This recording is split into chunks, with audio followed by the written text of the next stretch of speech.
नमस्कार किसान भाइयों, मैं आपका दोस्त राजपाल साक्या आपको बताऊंगा आज चप्पन कद्दू के बारे में कि कौन सी वैरायटी है जो बहुत बढ़िया उत्पादन देती है और फल लगते ही रहते हैं, रुकने का नाम ही नहीं लेते हैं। एक आप तोड़ेंगे तो 3 तैयार होंगे, इतनी बढ़िया वैरायटी है। मैं उसके बारे में आपको बताऊंगा। ये देख सकते हैं किस तरह से हमारे जो बूटे हैं ये खड़े हुए हैं और बढ़िया खड़े, एकदम जमा हरे भरे हैं। आइए अब हम आपको बताते हैं कि ये 56 कद्दू है तो इसकी क्या तैयारी करें, कैसे करें। तो सबसे पहले इसकी जो ज़मीन तैयार करते हैं अपने, तो ज़मीन तैयार करते समय क्या करें कि जो अपने गोबर खाद होती है जो पशुओं की, जो अपने घर में मिल जाती है, और ये एक हिसाब से तो भाई सस्ती पड़ती, सबसे खर्चा है तो सस्ता खर्चा है और बढ़िया काम करती है। तो जब ज़मीन तैयार करते हैं अपने किसी फसल के लिए करें, लेकिन 56 कद्दू के लिए तो मेरे हिसाब से बहुत ज़रूरी चीज़ हो गई है कि गोबर खाद है ये भरपूर गेर लीजिए। जैसे और फसलों में अपने गेरते हैं आमतौर उससे भाई थोड़ी 1.5 गुना कर लीजिए। और फिर इसकी मतलब कोई कल्टीवेटर या रूटावेटर से मिला के और बढ़िया से फिर इसकी जब मेड़ तैयार करते हैं तो मेड़ तैयार करते समय क्या करें कि जिस सीध में अपने निशान लगा लीजिए, अपने कोई नाप लीजिए हिसाब से लगा के कि इस हिसाब से हमारी खाड़ी यहाँ पे आएंगी, दो जो मेड़ बनाते हैं यहाँ पे मेड़ आएंगी। तो उस हिसाब से क्या करें कि डीएपी, जो डीएपी होती है वो इस पे अपने घेर लें। उसी हिसाब में सारे में क्यों घेरेंगे कि बीचाले जो बेड होता है, जो बिचाले बेड होता है ये खाली होता है, तो यहाँ अपने घेरेंगे तो ये खाद वेस्ट जाएगी, कोई काम नहीं आएगी, वो तो यहीं पड़ी रहेगी। तो अपने जो मेड़ बनाते हैं, जो पौधे लगाएंगे उस सीध में, मेड़ की सीध में जहाँ मेड़ बनाते हैं उस सीध में अपने डीएपी घेर के फिर इसकी जो मेड़े हैं अपने एकदम सीधी सी बढ़िया से बना लें। तो ज़्यादा एरिया में लगाते हैं अपने 1 एकड़ 2 एकड़ ऐसे लगाते हैं, फिर तो भाई हाथ से तो ये मेड़ बनेगी नहीं, ना तो ये कस्सी से बनेगी, ये तो फिर ट्रैक्टर मशीन द्वारा बनेगी। तो उसमें क्या होता है कहीं पे अपने कोई मोटे मोटे डेले से आ जाते हैं, दग्गड़ आ जाते हैं, उन्हें सेट करना होता है। ऐसे नहीं कि ऐसे ट्रैक्टर से अपने मेड़ बना दी और उसमें ही ऐसे बीज लगा दिए। ये है भाई महंगे बीज हैं इसके और ख़र्चा ज़्यादा आता है, तो उसकी सारी जो सिस्टम है बहुत बढ़िया से करना पड़ता है। तो उसे तैयार करके फिर इसमें सूखे में बीज लगाएं। कई हमारे भाई क्या करते हैं कि इसमें पानी छोड़ देते हैं और कई मतलब सूखे में लगाते हैं। तो सूखे वाला है जो सूखे में बीज लगाते हैं वो बढ़िया रहते हैं।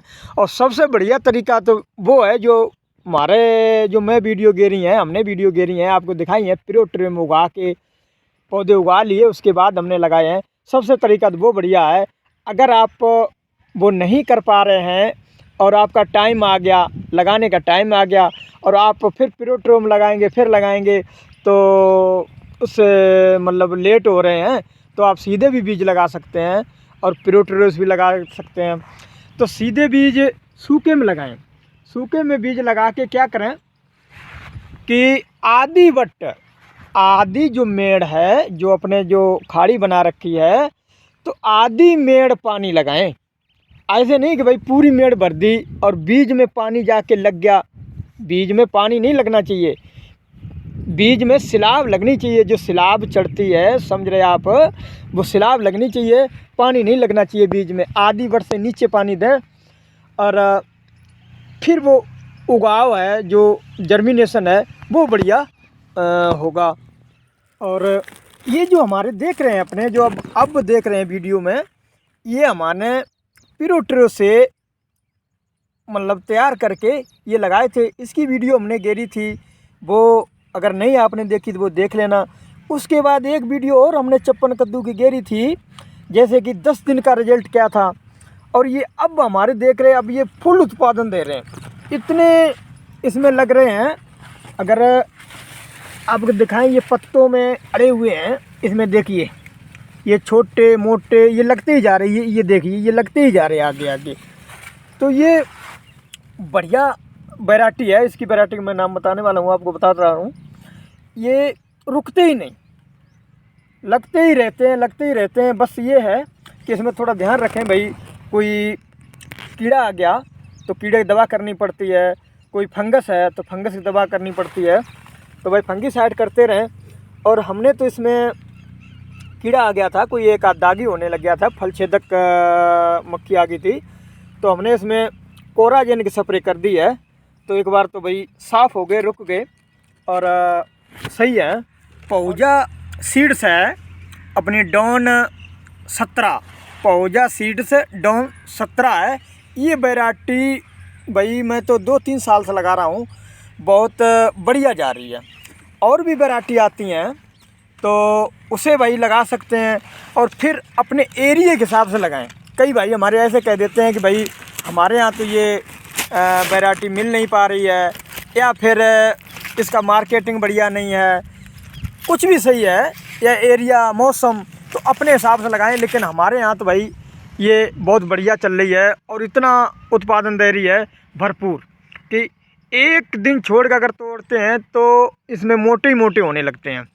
अगर डेली तोड़ते हैं तो फिर मतलब लेबर का खर्चा वगैरह ज़्यादा आता है, और इसे एक दिन छोड़ के तोड़ते हैं जब भी सही रहता है। ये देख रहे हैं अपने, जो यहाँ देख रहे हैं, ये छोटे से बूटे आपको लग रहे हैं, तो ये बूटे छोटे इसलिए रह गए हैं कि यहाँ हमारी जो गोबर खाद थी वो हमारी कम पड़ी हुई है, और सारे में तो सही पड़ी हुई है। आज थोड़ी सी इधर कूट थी तो इसमें जो गिर रहे थे उसमें ट्रैक्टर बैक नहीं हुआ, तो यहाँ पे हमारी कम आई हुई है। इस वजह से छोटे बूटे जहाँ पे सही पड़ी हुई वहाँ मैं आपको दिखाता हूँ। ये देखिए यहाँ खाद हमारी पूरी पड़ी हुई है, तो ये देखिए पूरे बूटे फैले हुए हैं और पूरे एकदम से बढ़िया चल रहे हैं, मोटे मोटे डंठल होके। और इसमें क्या है, यहाँ पर जो फल हैं वो भी जल्दी तैयार हो रहे हैं, और जहाँ पे हमारे वो आपको दिखाई थी वहाँ तो फल मतलब उतर रहे हैं, लेकिन यहाँ पर जो है ये देखिए, कोई भी बूटा ले लीजिए, कहीं देख लीजिए आप, देखिए ये मोटे मोटे डंठल, और इसमें कई फल टूटे हुए हैं, आपको नज़र आ रहे होंगे पीछे से, ये तोड़ रहे हैं, आगे आगे तैयार हो रहे हैं। तो भाई गोबर खाद जरूर गिरे। और सभी भाइयों से कहना है हमारा कि भाई वीडियो पूरी देखें, और वीडियो अगर बढ़िया लगे, जानकारी अगर बढ़िया लगे तो भाई लाइक और सब्सक्राइब कर देना। भाई कई हमारे भाई क्या करते हैं कि वीडियो देख ली और लाइक करते ही नहीं है, सब्सक्राइब करते ही नहीं है, तो भाई ये लाइक और सब्सक्राइब भाई कर देना।